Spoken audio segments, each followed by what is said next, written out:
Part 1 is Halloween 5 tier. Oh my gosh. See, I already knew it with Medley Man. You scamp. This is great. People are throwing down. There's like, I'm a pure. This is great. I'm a purist, so I'm sure I'll be in the minority on the original Friday the 13th. Yeah, we'll see. This will be fun, guys. I struggled with the names of these categories. I knew right away my special boy, and look at what you did to him. I knew exactly where I wanted to put those. I just didn't know about the others. So I did stupendous here for second. Because the movie is going to be stupendous, like the titties in the Friday the 13th remake from 09. Then I got where's the corkscrew as your middle tier, kind of like what's missing from this film. Something seems to be missing. It's not great, it's not terrible, but it just ain't quite there. And then we got Joey's Candy Bar, which is almost at the bottom there. And then that is that. So yeah, guys, let's get this going. I think Friday the 13th, the original, I will put as stupendous. No, my special boy for me, because Jason's not really there. Also, it just seems like kind of a run-of-the-mill slasher, and the whodunit element. Yeah, I'm not the clearly not the first person to say this, but the whodunit element ain't really a whodunit element because we don't even see the killer until the very end. So there's no way to like guess or try to do any sort of investigative work. So I think that the original belongs in stupendous. I also don't think that I think it works as a film. I don't think where's the corkscrew is sort of like something's missing here. And I think the original works for me. It absolutely does. So let's see what you guys are saying. All right. 4 and 6 at the top. You're in the right. All right. Part 1 is mid, says Trisha. No Freddy versus Jason. Well, it'll just be, we'll see where it goes. Because, yeah, it's way more of a Nightmare on Elm Street kind of film. Original Friday the 13th is still the best one. It had the most mood and atmosphere. That is an interesting take. Yeah, you were absolutely right there. Absolutely right, Trisha. But even Aaron thinks that this is a fair spot for it. Gavin thinks it's Joey's Candy Bar. Oh, man. Stone says, fun fact, people forget that the original movie became a mega hit over Mother's Day weekend. Oh, yeah, it was in May, right? That's pretty awesome. Yeah, Jason is dead. DEA dead. Michael Myers is dead. Yes, because it makes sense. There we go. Okay. So if we're being really very nice to the series, I guess it's a middle tier, but in no way is it stupendous. Well, I'm sticking with stupendous because everybody seems to be relatively on board with that one. And Nicholas, though, says the original is close to the bottom for me.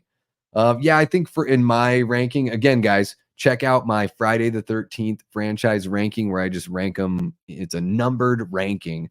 I think the original was number 5 on my ranking. So yeah, we'll see where we go next. All right, Friday the 13th, part 2. Man, for me, every day of the friggin' week, this is my special boy. I think this sequel is excellent. I love the music. The Harry Manfredini score is exquisite. Kind of reminds me, it gives me those Psycho feels, those old like 60s thriller kind of feels. I love Sackhead Jason. I think Amy Steele, who plays Ginny here, is one of the best final girls in all of horrordom. And this movie just seems really, it just feels really fun to me. It also has one of my favorite shots of Jason where Amy Steele has ran into Jason's shack and she's like looking at kind of like, where the hell am I? Where do I go? Is there anyone here that can help me? And then behind her through the open window, you see Jason like running down the trail. I love that shot.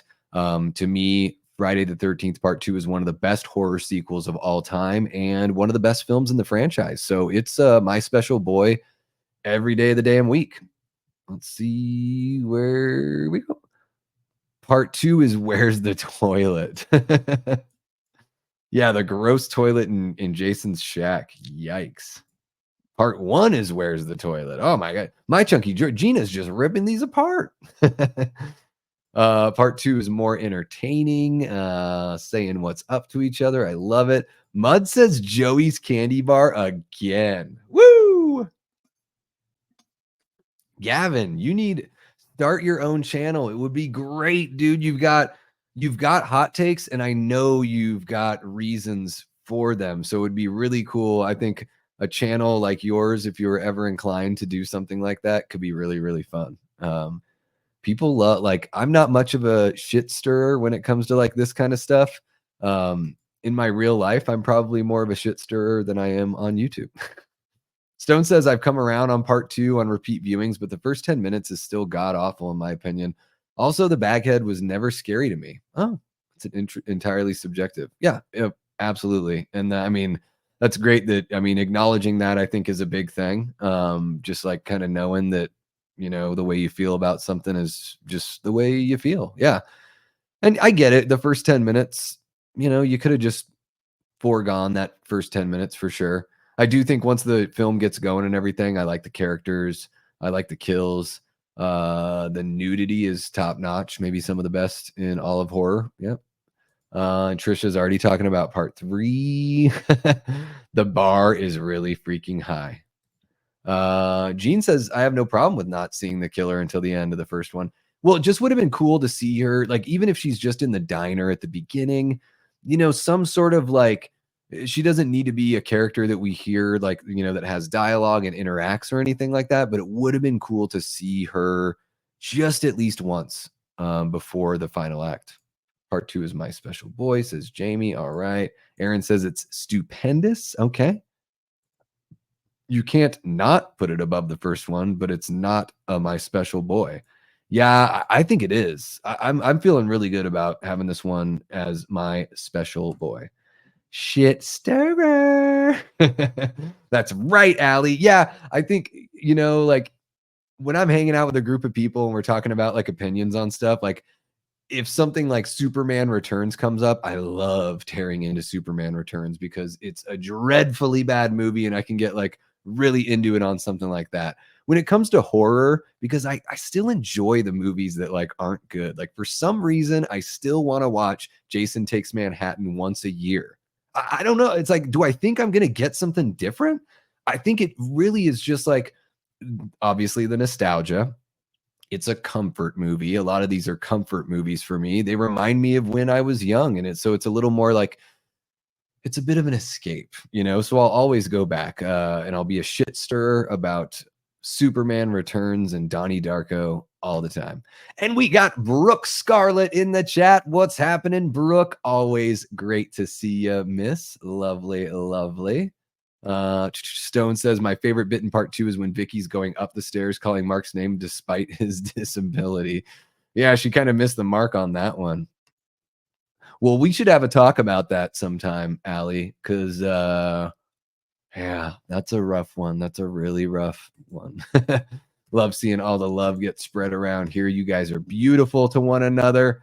All right, guys, part 3, 3D. This one for me is Where's the Corkscrew? Where's the corkscrew? Yeah, it just seems like something is missing here. And I know Steve Miner directed part 2. He also directed part 3. And funnily enough, he directed H2O, that which Barry and I talked about just this last weekend. I think in part 3, obviously, the 3D effects, some of them work. The ones that don't work really, really don't work. And it seems like this movie goes out of its way to try to make them work. And I think the film suffers. Now, maybe back when it came out, it was pretty exciting during that 3D craze of the early 80s. But it just ages poorer and poorer as we go. However, I'm not ranking it any lower than Where's the Corkscrew because Jason gets his mask. I think Richard Brooker is a really awesome Jason here. And even though everyone hates Shelley, I kind of like Shelley. Although now I'm thinking, because it was a little higher in my rank, should this be stupendous? I don't know. You guys are gonna have to let me know in the chat if it should be stupendous. I need your help. Part 3 fucks. I don't know what that means, Gavin. It sounds good, but it could be bad. I don't know. It could be bad. Uh, Big Rod, no worries, Big Rod. We are just getting going with the Friday the 13th franchise tier maker ranking here. All right, Aaron says part 3 is stupendous. Medley Man says part 3 is stupendous. All right. Davey, it needs points for being sexy. And H2O, I wish H2O were sexy, but yeah, part 3 get some sexy going on. Brooke says stupendous. Okay. Medley Man, it's yeah, really, where's the corkscrew? See, there you go. Let's see. Stone says part 3 was the first one I watched. Love the disco score, and some of the 3D is cool, but hardly any gore, and recycled ending is about as awful as the opening of part 2, in my opinion. I love it, Stone. I love it. You know how you feel, and I love it. Part 3 is fun, but the characters are kind of boring. Yeah. I guess I could run a poll, huh? It seems like, oh, Jamie says part, yeah. Yeah, let's how about we run a poll? Let's see. See if I can chew gum and walk at the same time here. Let's see. How do I do a poll? Let's see. Look at me try to figure stuff out. It's hilarious.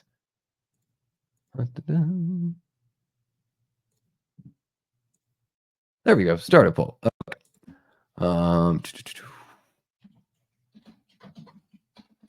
Part 3, and I'll just do stupendous. Where's the corkscrew? Where's the corkscrew? Gotta love Crispin Glover. There you go, guys. You can start voting in the poll there. I feel like it's going to go up to stupendous. I'll give you guys a few minutes here, or a few moments, to collect your thoughts on that one. Medley Man says the bar has been recovered.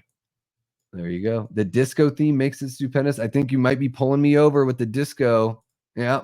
It does have Tracy Savage. She's one of the most 3 attractive women in the franchise to me. She is a cutie. Yeah, I think she is a cutie. Where do you think does Judy Aronson fit in that top 3 there, Cody? Because for me, she's got to be number 1 in this franchise for sure. Part 3 feels the most authentic to what Friday the 13th is, not just because of the mask. The video game really made me appreciate part 3 more. Yeah, it really is. I mean, like, it's where Jason like finally takes shape to the Jason that we know. So I think that's probably going to give it the edge, and we can go ahead and put it in stupendous. Do we even need the poll? Let's see here. Come on. How come I can't see what's going on with the poll? There we go. Oh my, there we go. Stupendous. And the poll, stupendous wins with 57% of the vote. All right. Friday the 13th, the final chapter. I doubt I'm going to get much pushback here. I'd be surprised, maybe 1 or 2 dissenting voices. Final chapter is easily my special boy, right? I mean, it's arguably the best in the franchise. I prefer Jason Lives, but the final chapter used to be my favorite in the franchise. So to me, it's top tier here. GOAT status, as people say. Oh, Judy Aronson, not to me, but she's a babe too. Screw you, Polly. We got Raymond Malabar in the chat. I must have missed you when you jumped in, Raymond. So sorry, but great to see you here. Part 1 is Candy Bar. 2 and 3 are Corkscrew for me. All right, man. All right. There we go. Raymond, I'm interested to see which ones are my special boy for you. Part 3 has issues, no question, but there's just enough things to make it stupendous. I like that. I like it. And Cody's top 3 hottest ladies in Friday the 13th are Kimberly Beck, Kirsten Baker, and Tracy Savage. Tracy Savage. All right. Aaron says Richard Brooker's traps make it stupendous as well. Yeah, he is a beastly, bulging man. The bar has been destroyed again, says Medley Man. Yeah, there you go. There you go. Cody Snyder says final chapter easily is my special boy. But Gavin says stupendous after my last viewing. What brings it down for you, Gavin? What brings it down? Is it not seeing Mama get killed? Mama Jarvis? 4 is S tier, says Big Rod. There we go. Goat. We got a little goat from Cody. There it is. Final chapter is my special boy. Allie says Judy Aronson is still so hot. Oh my gosh. If fan me off, she is it's remarkable. It's remarkable, Allie, isn't it? Brooke says part 4, my special boy for sure. Cool. We got some you know, pretty much consensus here. I think. Yeah, Raymond, Judy Aronson is the girl in the raft. Yeah. Yep. Back in the days when there was nudity in every slasher movie, damn it. Well, pretty much everyone. Yeah. Trisha says Davey agreed. 3 really got it going, and I highly enjoy 4. Yeah. Medley Man. Boom. Next 3 are all my special boy. We will see. We will see. There you go. Ashton chimes in, agrees. And we got Robert the Wolfman in the chat. Oh, oh! How you doing, Robert? Great to see you, my guy. Always love seeing you jump in here. And we are doing the fun little tier maker ranking here. Yeah. All right. Everyone seems to be pretty good on this one. I think we can move it on over to part 5, A New Beginning. Stone does say final chapters #1 as far as the sequels go. It's got pot smoking Lauren Monason from Last American Virgin and Crispin Dead Fuck Glover. Yeah. I love it. I still haven't seen The Last American Virgin, but I've seen a lot of people talking about it. And I noticed, I was like, that's the guy from Final Chapter. It's great. Everyone's saying what's up to Robert. This is great. Robert the Mead Man. Oh my goodness. Yeah, check it out, guys. I got Robert's the lemon. I know there's some reflection. The lemon configuration. Beautiful. This mead was amazing. Little lemon, little honey. You could taste the alcohol in there, but it wasn't like too overpowering or anything. It was really nice. Just throw some ice in there, sip on it. Perfect. Robert says, I wish you could have come out to Mad Monster. We missed you. I know, man. I was just so incredibly busy this weekend and it sucks. But you know, sometimes it gets to the point where push comes to shove and you got to do the adult things. Yeah. Not the adult things, but you know, the boring adult things. She was Vinny's girlfriend in 13 Fanboy. Judy Aronson?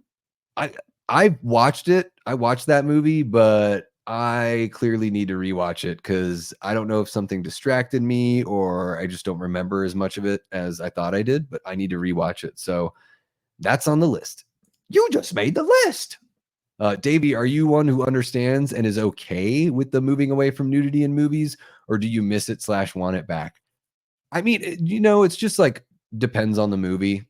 I think like, you know, teen comedies and horror films, I think it kind of belongs in a way. But I don't ever watch like I don't watch like a modern slasher movie and be like, oh, it sucked because it didn't have nudity. But I do think it's something that sort of like, you know, gives you that feeling of the genre. But yeah, I mean, really, it's up to the filmmakers. I would never like judge a filmmaker for not including it or anything. But it's funny when something like that ends up being like it's refreshing to see because it reminds you of like the old school days. You know, just as long as everyone's comfortable with it. I'd take off my clothes in a horror movie. And Robert's got another bottle for Kate and I. Yes. I'll make sure to put it in a safe and only Kate will have the combination. There we go. I think it just lacks between 3 and 5. It's hard to be between those two because 3 is the best movie and 5 is my fave. All right. All right. We'll see here. We'll see here. Raymond says, how are you feeling? I'm feeling, I still have some soreness in this left ear, but it's not like yesterday was pretty rough. So yeah, feeling much better than yesterday. So thank you for asking, Raymond.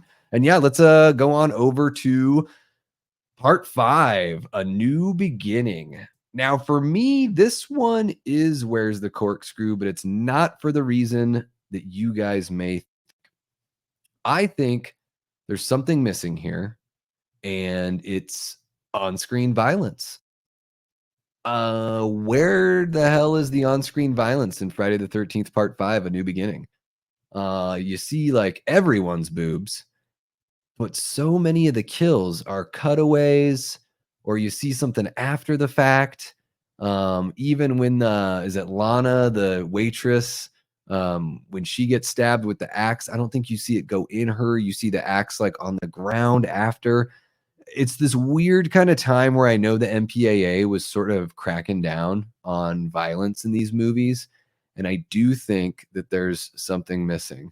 And of course, I always got to make fun of Pam when she's like, Reggie, Reggie, it's me, it's Pam. And she like says it a couple times. It's like, yeah, Pam, Reggie knows who you are. He's just shocked because he saw a room full of dead people. Like, give the kid a break. Let's see here. It's the first comment I saw, Gavin. I'm like scrolling back up through all the cops have been called. I imagine that in the most Aubrey Plaza kind of voice. Is that fair? Let's see here. I have not seen Poor Things. I heard that my wife watched Poor Things with her parents, and she said it's like tons of sex. I'm probably like more. I'm probably more uncomfortable watching nudity in like a standard Hollywood movie than I am in something that's like in the horror genre for sure. Yeah. Oh, there you go. Yeah, Aaron agrees with the whole nudity thing. Yeah. Yeah, I feel like as long as everyone's comfortable with it. Dude, I got to get out to Arizona. More is popping. Yeah.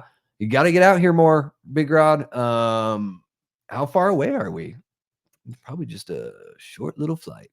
Friday the 13th, A New Beginning is a guilty pleasure in my book. I'd put it in Where's the Corkscrew? And yes, Jason is in the movie. Yeah, he's in the hallucinations and everything for sure. Hot take, but part 5 is my special boy for me. Way to go, Ashton. Speak on up, man. Let it be heard. You are not alone. Mud says they brought back nudity in Hatchet, kinda. If you want nudity now, you have to watch all the movies that glorify cheating. That they glorify cheating in nowadays. Gotcha. Yeah, not really like the horror genre that's really doing it. You know, even in like Thanksgiving, I thought there was like opportunity for a little bit more of that, but I didn't miss it. I just loved Thanksgiving so much. Everything else about it worked so much for me. Yeah. The cops have been called. Special boy Roy. Come on, Roy. Get you ready to get your hands dirty or whatever. The chewing the gum while he's on the job. Aaron still thinks part 5 is stupendous. Tommy does kick people's asses, though, says Cody. They should have made Tommy the killer in that one.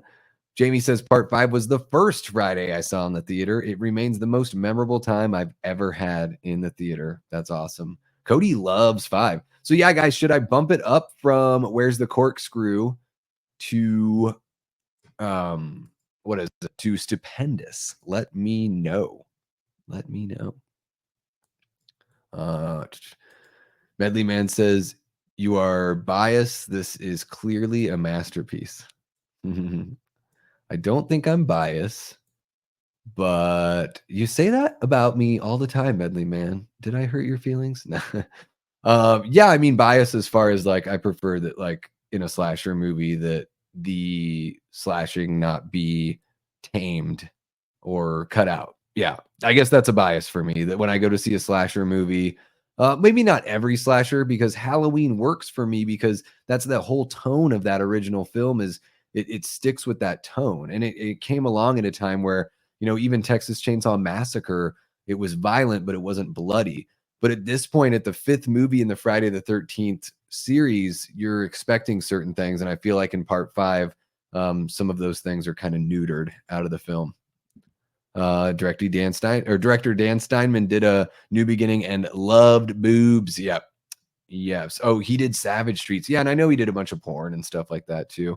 Yeah, he certainly did. And the movie does a great job at showing as many boobs as possible. I think there's at least 6.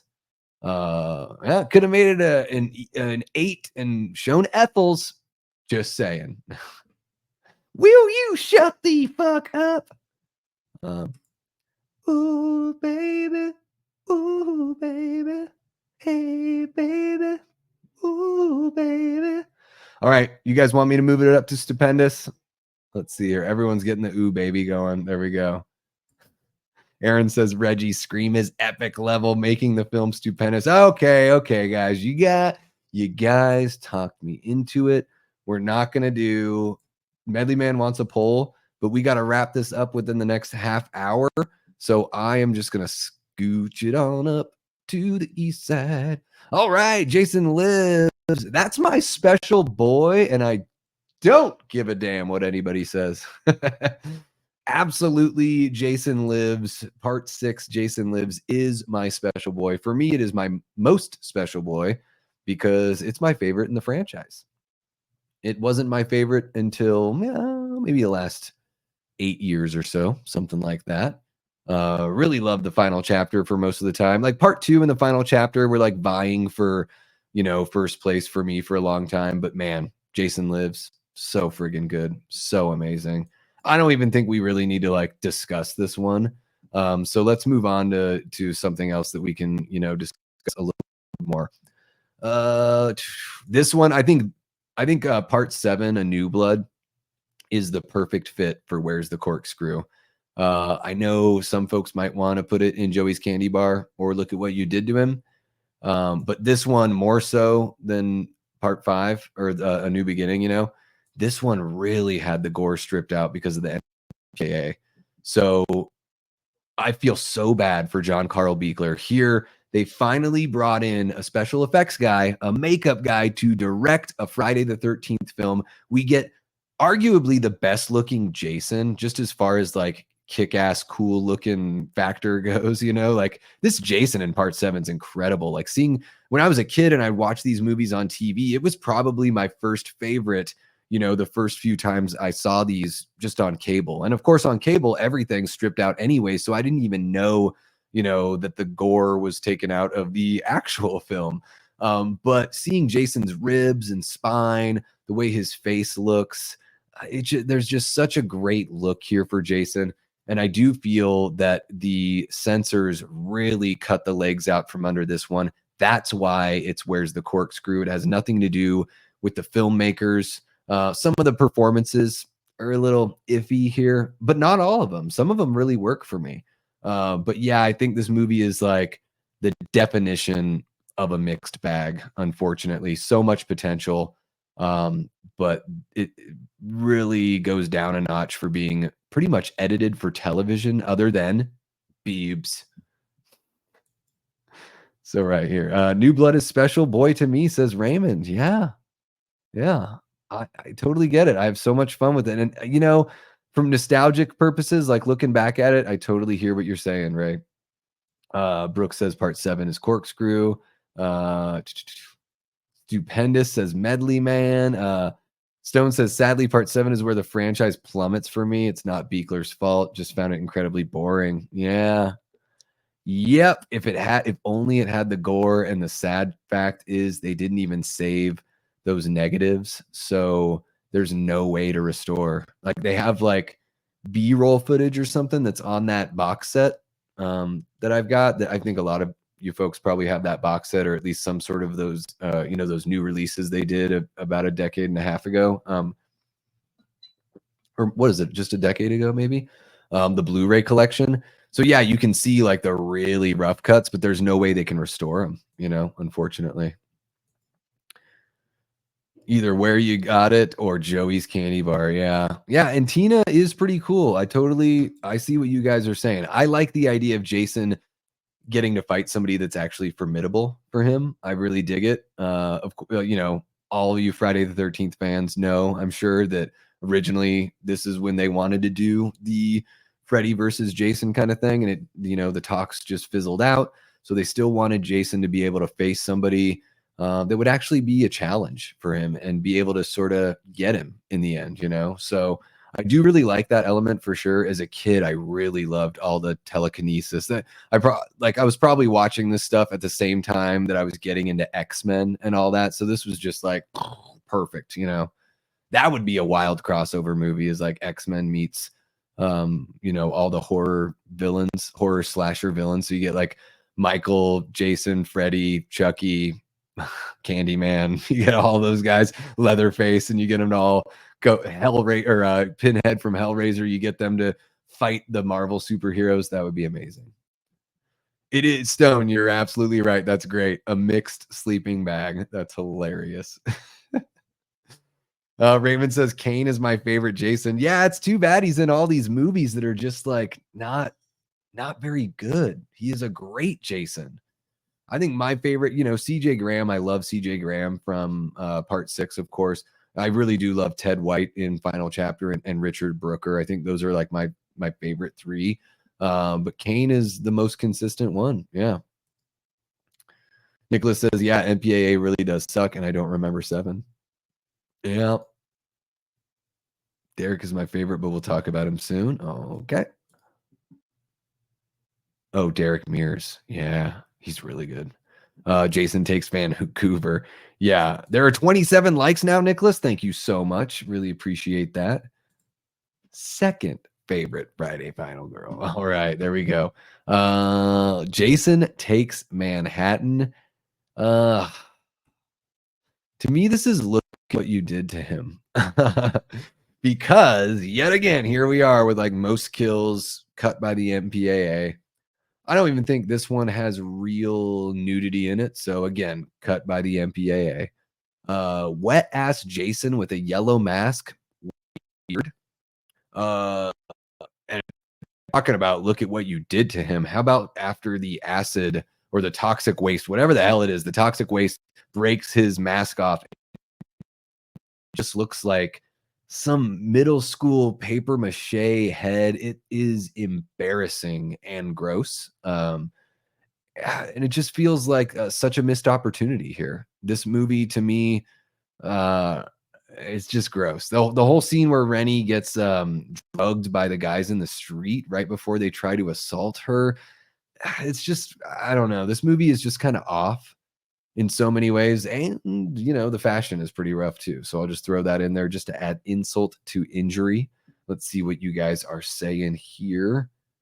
The chat's just blowing up. Yeah.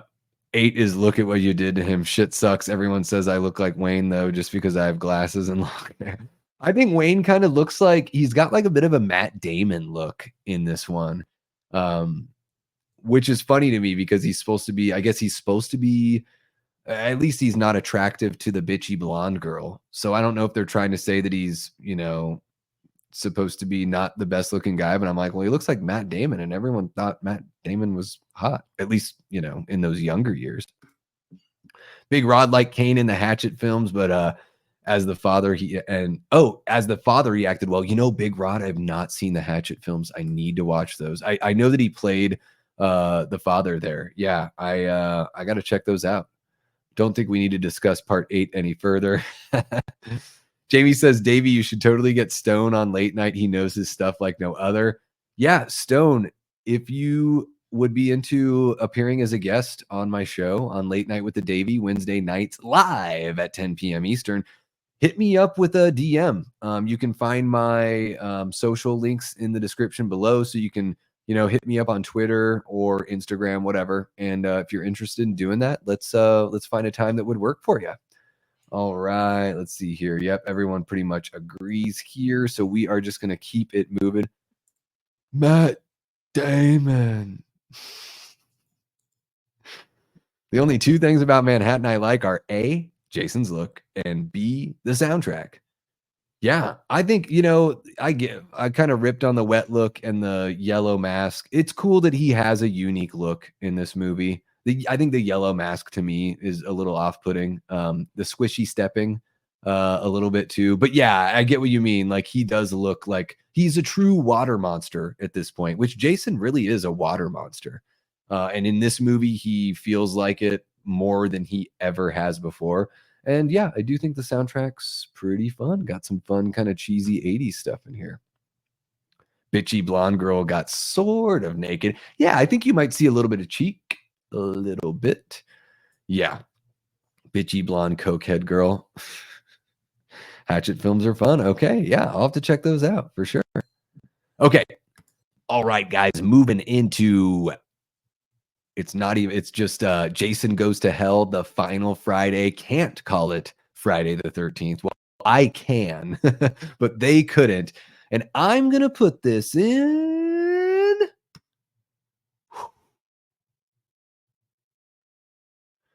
Joey's candy bar, I think, for me.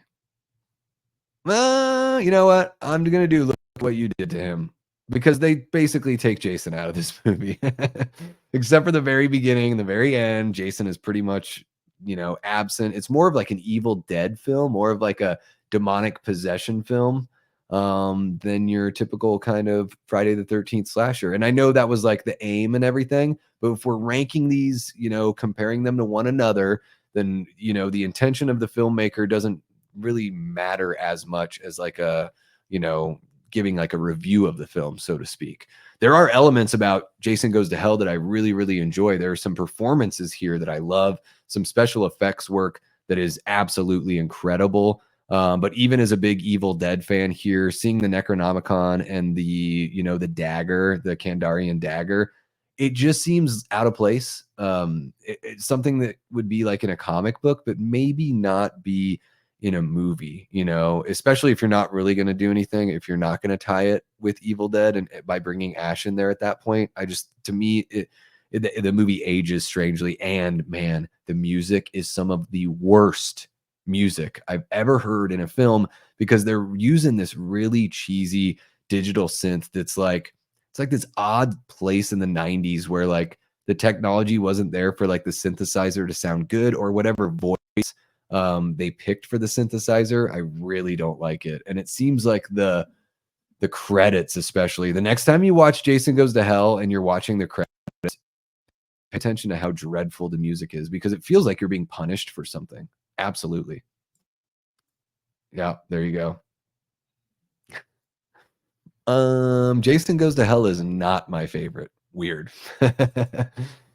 Medley Man says it's stupendous. Brooke says it's at the bottom. Aaron Click says, no, where's the corkscrew? Wow. All right. Where's the corkscrew? It is so unique. I agree with you. I just don't think the uniqueness for me just doesn't work. Is the bottom. Medley Man says, God damn it, Davey. I know. Our brains aren't the same, Medley Man. It's a damn shame. But you know what's awesome is you can make your own list. Once the video is over, jump back into the comments section. Tell me where you would put all of these films with these categories here, with those categories there. So yeah, guys, that goes for everyone in the chat. Everyone that's catching this after the fact, because I am going to splice this video aside and release it later. If you're watching this after the fact, hop into the comments and let me know your tier maker franchise ranking for Friday the 13th. And if you got time, let me know why. Especially if you feel like you've got a hot take, let me know why. I'm always really interested and fascinated to know why people, put a certain movie in a certain ranking. So yeah, let's check it out. Eat your fucking slop. Don't I make the best slop? Not really a fan of Jason Goes to Hell, but it is the goriest. Yeah, the gore really works for me here. Even they do bring in sort of like a tease for all that Evil Dead stuff because all like the disintegration effects and everything is very similar to the original Evil Dead, like that stop motion scene at the end of the original Dead.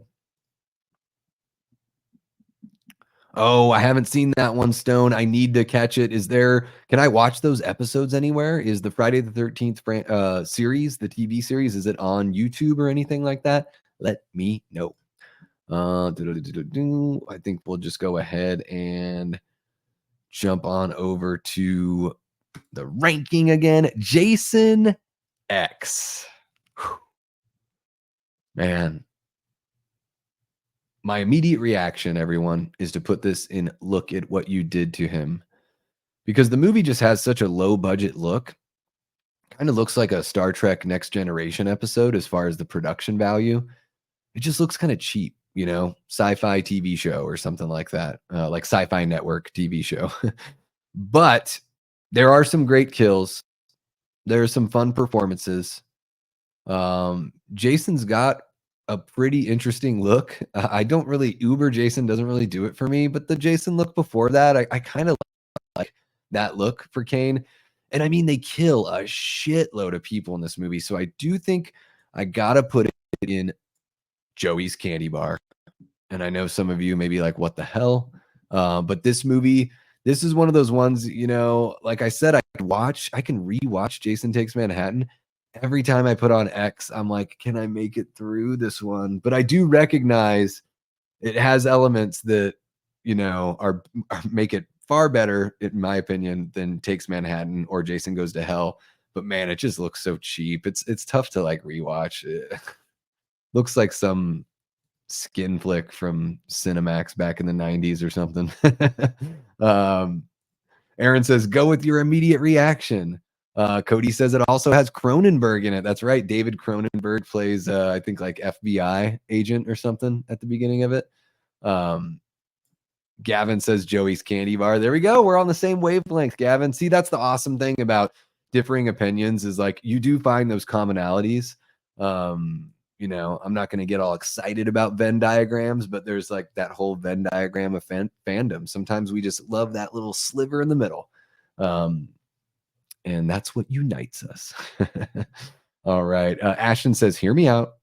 Jason X is bad, but it's kind of dumb fun. So Joey's Candy Bar. Couldn't have put it better myself. That is very succinct. I rambled on forever for my reasoning, and I like that one better, Ashton. Way to go. That's a good one.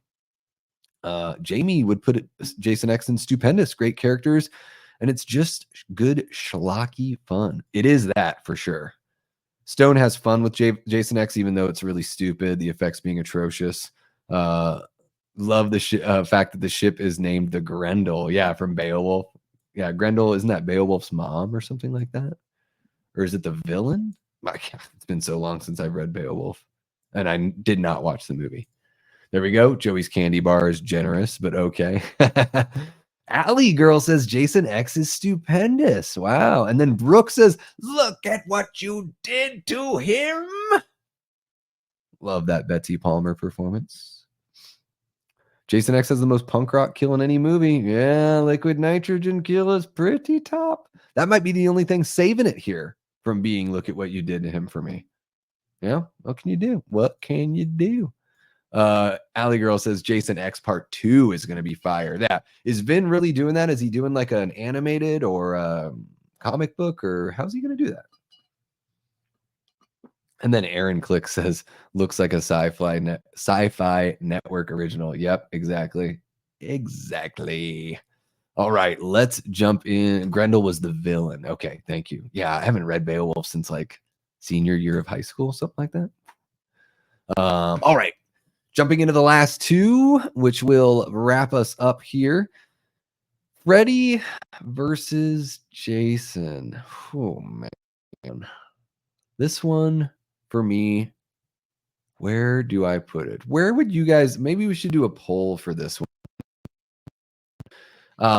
I'm thinking either Where's the Corkscrew or Joey's Candy Bar, because I think as a Friday the 13th movie, it serves so much better as a Freddy movie, as a Nightmare on Elm Street flick than, a vehicle for Jason. Jason's pretty much just a plot contrivance here to, allow Freddy to do his thing. So I'm thinking Where's the Corkscrew, because I could have used a little bit more of the Jason element, really, other than him killing people, and seeing Freddy as his mom in a dream when he's dead.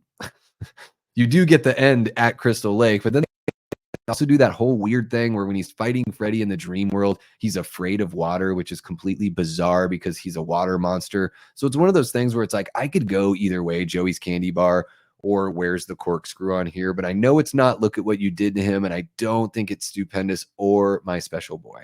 So let's see here. All right, you guys, man.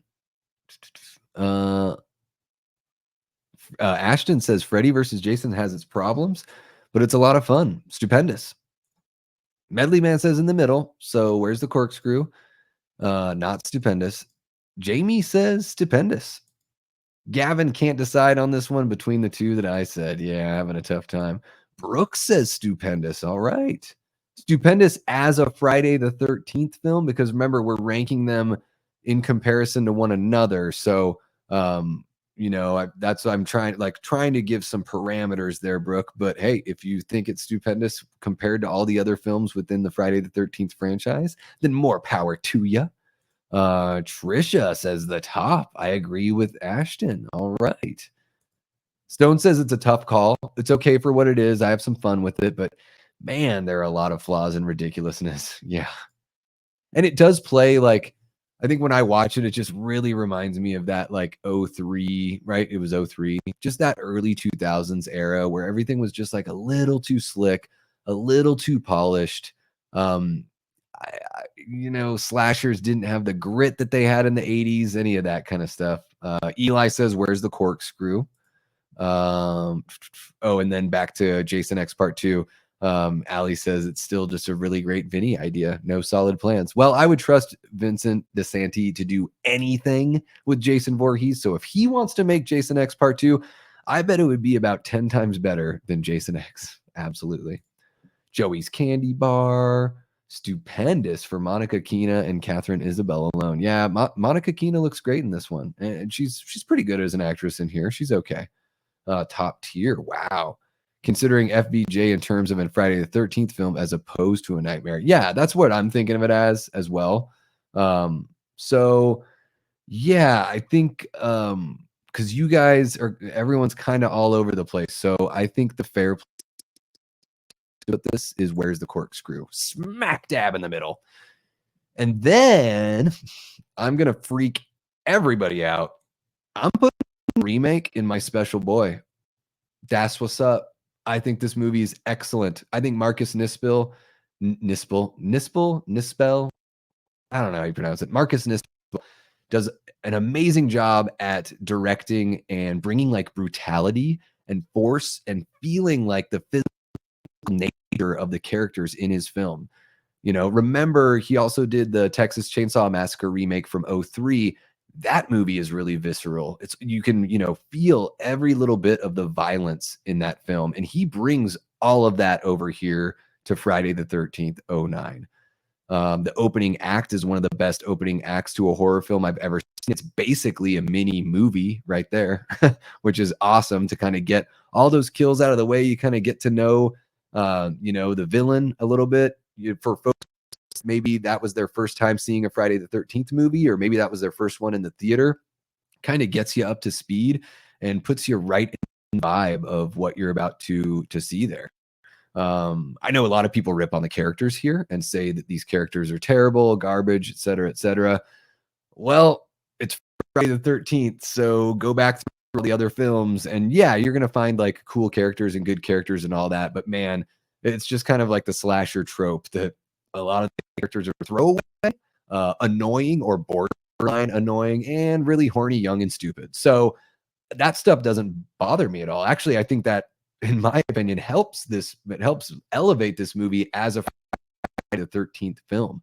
And Derek Mears as Jason is one of the best, most imposing slasher just forms of all time. Love him with the sack head. Love him with the hockey mask. I dig the whole look. That shot of him like standing on the roof, like looking down, is just so epic, right? He's almost like got this Victorian like coat on, almost like it's not really like a duster, but it's got this Victorian look to it, like this long jacket. I love that he uses different implements of destruction for his kills, and that he uses the things that you would practice in camp to kill people. I think that's a really cute thing that they bring back. They don't really bring too much attention to it. It just sort of happens and you have to be the one to catch it. So I really like that. And I love the portrayal of Jason, kind of like a spider. He's like a trapdoor spider. Crystal Lake is his web. This is the only place where he's known safety, security, love. Is the last place where he saw his mother alive. And it's where he's been ever since. And I love that he's got these tripwires, floodlights set up, these intricate tunnels, and he can just sort of pop up all over the place. If you walk on his web, he's going to know about it and he is going to come kill your ass. And I love that interpretation of Jason. I don't think every movie needs to have a Jason like that, but I'm so thankful that this movie went that route because it just makes him so interesting to me. I love it. I absolutely love it. And let's see what you guys have to say because I haven't been looking at the chat at all. I've just been staring at the screen. So let's see what you all got here. Boom.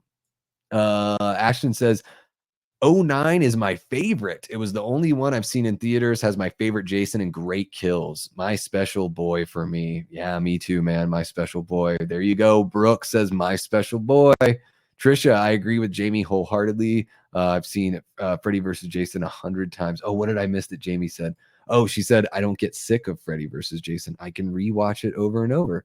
Feels like a comfy old shoot. Exactly. Yeah. I love those comfort movies. For me, it's not so much, but I totally get what you mean. And I think that's awesome. I think that's one of the coolest parts about horror fandom is that even though these movies are like known for being like gory and exploitative and all that stuff, like you see them enough, you're just sort of like, ah, it's like a warm blanket on a rainy day. I love it. I love it. Gene says, I put the remake at the bottom. Why?